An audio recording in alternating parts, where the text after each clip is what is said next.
E se eu dissesse pra vocês que a nova adaptação da Jane Austen, ou seja, Persuasão de 2022, dirigido pela Carrie Cracknell, da Netflix, foi tão ruim por causa de Bridgerton?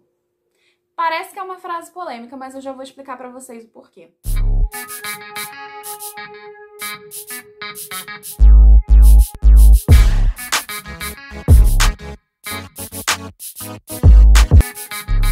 Olá, adoradores do povo! Sejam bem-vindos a mais um vídeo aqui no Caneta Tinteiro. Meu nome é Camille Pezino e hoje esse vídeo vai ser um pouquinho diferente. Eu geralmente não tenho falado de cinema porque eu não sou especialista nessa área, por mais que eu tenha estudado alguns aspectos e algumas coisas, eu não entendo tanto de fotografia como um profissional faria, e por isso eu geralmente me abstenho. Só que esse não vai ser o caso com Persuasão da Jane Austen, e eu vou explicar pra vocês por que eu falei que o maior problema dessa adaptação está relacionado a Bridgerton.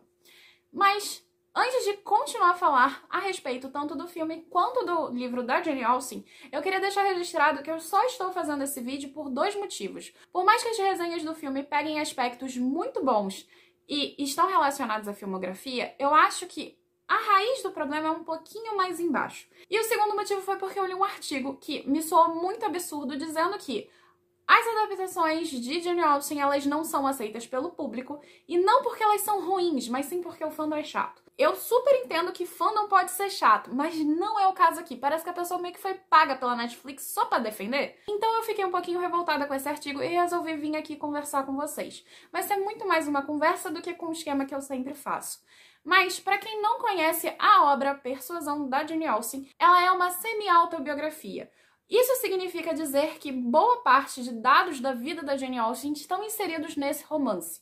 Para quem não conhece a vida da Jane Austen, quando ela era muito nova, ela se apaixonou por um rapaz que realmente não tinha posses, exatamente como acontece com a Anne aqui no livro. Só que ela foi proibida de ficar com esse rapaz. E se você quiser saber mais detalhes sobre o livro em si, eu já tenho a resenha aqui no canal que vocês podem conferir aqui nos cards. Então, a Jane Austen, apaixonada por esse rapaz, ela teve outras propostas de casamento, porém ela não aceitou porque ela nunca superou esse relacionamento do passado. Então, essa obra, que inclusive é póstuma, é baseada nesse dilema amoroso da própria escritora. E isso faz com que essa obra não seja uma comédia de costumes como geralmente a gente vê nos romances como Orgulho e Preconceito da Jane Austen. E sim, principalmente porque é um drama. A adaptação da Netflix simplesmente resolveu fazer o drama da vida da Jane Austen uma comédia. Já começa por aí muito errado. Então, aqui a gente vai acompanhar como protagonista Anne, que é a filha meio rechaçada de um baronete, e essa filha aqui é a mais sensata entre todas as filhas. Ela se apaixona pelo Wentworth, que é um cara que no início não tinha posse nenhuma, era só um marujinho da marinha, e aos poucos, depois de anos, ele vai ascendendo e ficando rico. O pai acaba perdendo todo o dinheiro, e quem fica rico é o Wentworth. Então só aí você já percebe que existe uma mudança na perspectiva social desses personagens.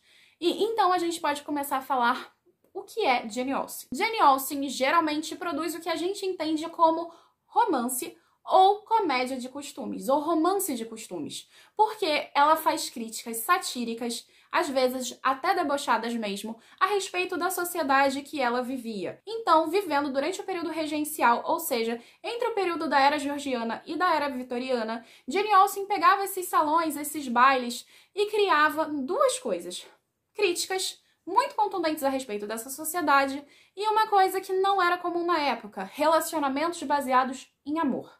E é justamente desse aspecto que vem o gênero romance de época.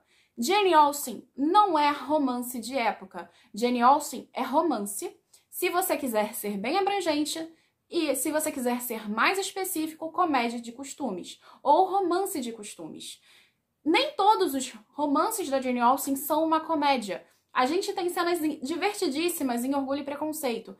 Não é o que acontece em Persuasão. Aqui é um drama.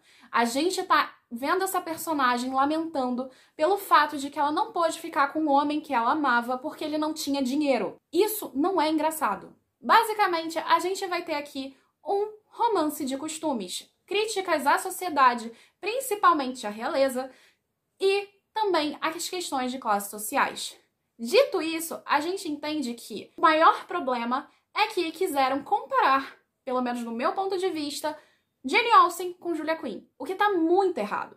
Quando você produz uma série como Bridgerton, faz muito sentido você cagar pra historiografia. Até porque quando você lê, e eu já li os livros da Julia Quinn, você percebe que os dados históricos, as informações, o segundo estatuto de Westminster vão pro ralo. Quando você tem Ed Sheeran tocando em algum baile da série dos Bridgerton, não faz diferença nenhuma, porque a autora e a obra original não estão se importando com historiografia. A ideia é ser um romance que os personagens se pegam. Basicamente é isso. O romance de época tem muita pegação. Eu não lembro de ler um romance de época que não tenha pegação. Posso estar falando besteira, pode ter romance de época que não tenha pegação. Mas Jane Austen nem sequer tem beijo.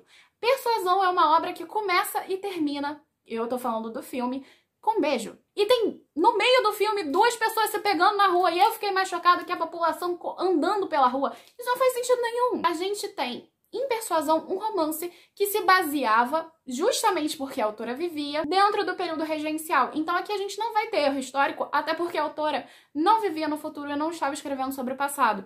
Diferente do que acontece com os romances de época. Isso não significa dizer que todo romance de época tá cagando pra historiografia. Eu estou falando exclusivamente da Julia Quinn. A gente tem muitos erros históricos na Julia Quinn, e eles são baseados e voltados de fato para serem erros históricos mesmo.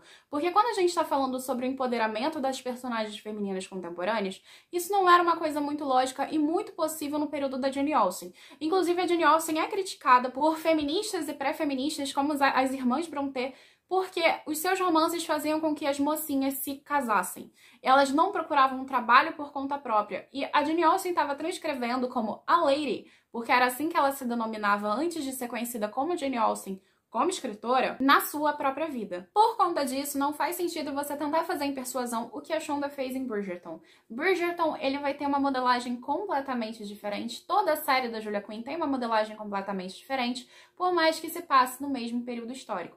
Ou, entre aspas, no mesmo período histórico, porque eu vejo aquilo como um universo alternativo. Diferente do que acontece em Persuasão. E aí a gente entra numa coisa. Bridgerton, ele traz representatividade porque a Shonda exige isso nas suas obras e eu acho excelente. E eu gosto do fato de Persuasão ter representatividade também.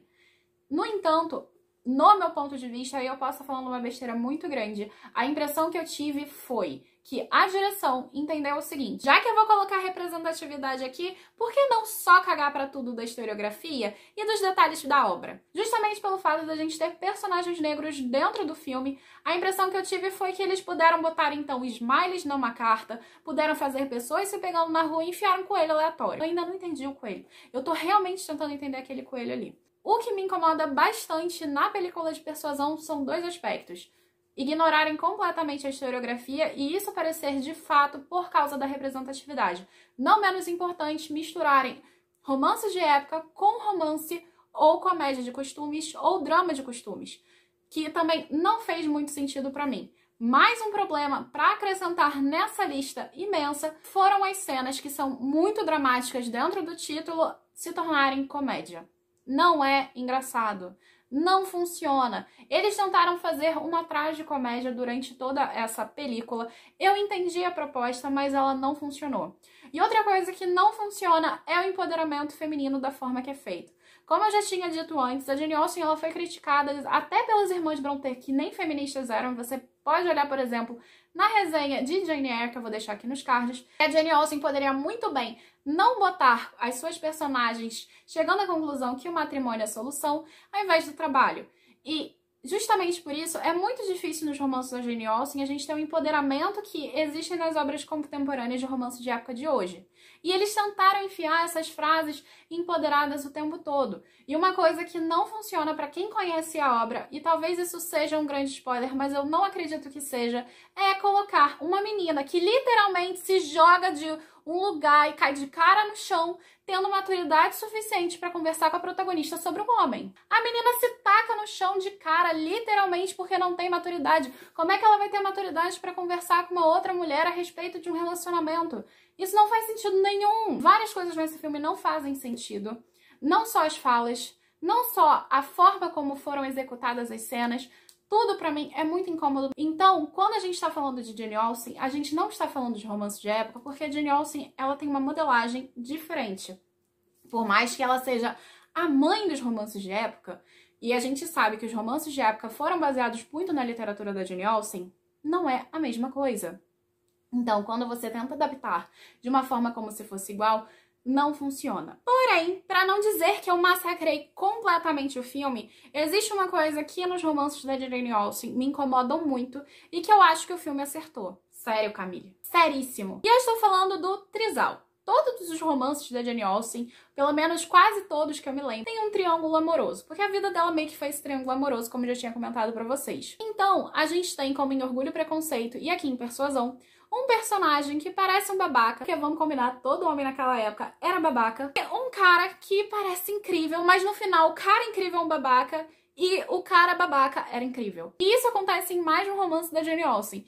E me incomoda bastante, porque a vida não é maniqueísta, mas isso faz muito sentido no período da Jane Austen. E o filme acerta ao transformar o rival do Wentworth, que eu não vou dizer quem é, em um personagem muito carismático e coerente com a realidade.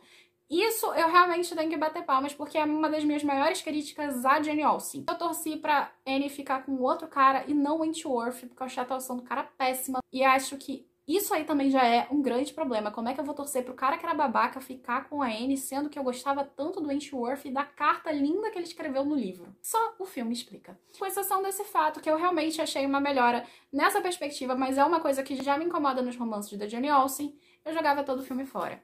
Não é culpa dos atores, não do Wentworth. Esse aí eu realmente achei que atuou muito mal. Não da Dakota, porque a Dakota realmente não tem culpa, ela fez o máximo que ela podia fazer ali. Inclusive, eu vi o vídeo da Isabella Boscov a respeito disso e eu acho que ela foi muito longe a falar de Fleabag. Nessa série eu acho que eles só pegaram a Enola Holmes mesmo, que foi outro sucesso da Netflix. Então, eu acho que as obras de época, de romances de época e coisas afins, elas sempre estão muito relacionadas aos sucessos da Netflix. Eu acho que esse foi o maior problema da adaptação de Persuasão de 2022 da Carrie Cracknell, ao invés de ela fazer alguma coisa como Joe Wright fez em Orgulho e Preconceito de 2005. E o meu recadinho para a pessoa que escreveu aquele maravilhoso artigo: e se os fãs não gostassem das adaptações de Jane Austen, a gente não sentava toda vez ou ficava encantado toda vez com a adaptação de Orgulho e Preconceito de 2005, que é incrível, sensacional e ele acerta muito, até porque nem sequer tem beijo, o que faz muito sentido com a escritora. Enfim, gente, é isso. Eu espero que vocês tenham gostado do vídeo de hoje. Não deixem de se inscrever no canal, ativar o sininho, curtir esse vídeo e compartilhar com seus amigos. Eu espero que vocês não tenham se incomodado com nada que foi dito aqui, mas se vocês tiverem alguma dúvida ou qualquer coisa, podem deixar aqui embaixo. Vocês podem comprar esse livro aqui ou qualquer coisa na Amazon pelo link que tá aqui embaixo na descrição desse vídeo. E não menos importante, você pode apoiar a gente no Catarse. Basta clicar também aqui embaixo. Nos siga nas outras redes sociais, como nosso site, nosso podcast, que tem podcasts de Persuasão também. E também no Instagram, @Grupo Caneta Tinteiro, ou na Twitch, @Grupo Caneta Tinteiro também. Todas essas informações estão aqui embaixo. Um beijo e até a próxima. Tchau, tchau!